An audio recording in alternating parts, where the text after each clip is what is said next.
Hi, in this video I'm going to explain how I refactorate a badly written Python function following the good coding practices and how I test it for white test case, including an edge case. Okay, we can see the code just here. I'm going to show you. Okay, it's here. Okay,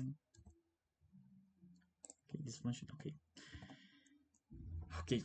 First, the original function. This was the original function. It's called C, and it takes two parameters A and B. It's supposed to calculate the final price of a product after applying a 19% tax.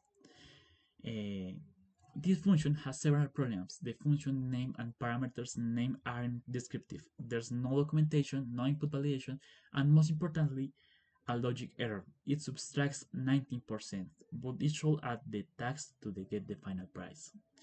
Refactoring naming and documentation. Okay, we can see. First, I reminded the function to call precio con IVA and renamed the parameters to unidades producto and precio producto. So it's clear they represent the quantity of units and the price per unit. Per unit.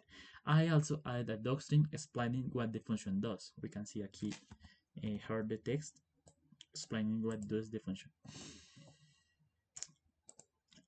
Adding validation. Next, I added inputting validation using isinstance to check the data types and range checks to make sure the values are greater than 0. If the input is invalid, the function raises a value error with a clear message instance of returning a string or letting the program file send it later on. I also fixed the math. Then instead of subtracting the tax, the function now currently adds the 19% to the base price to get the final price with tax. Final refactoring function. Here's the complete refactoring version. Okay, we can see just here. We have all the code completely with the refactoring function.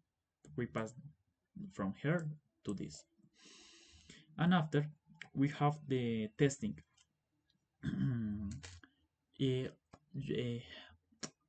I have 4 test things. Normal case, invalid units, invalid price, and the edge case with 0, 0. And we use name just main so test this only run when the file is executed directly, not if someone imports this function into another program. That's the full process identifying the problem in the original function, refactoring it with clean names, documentation, and validation, fixing the logic error, and writing automatic tests including the edge case. Thanks for watching.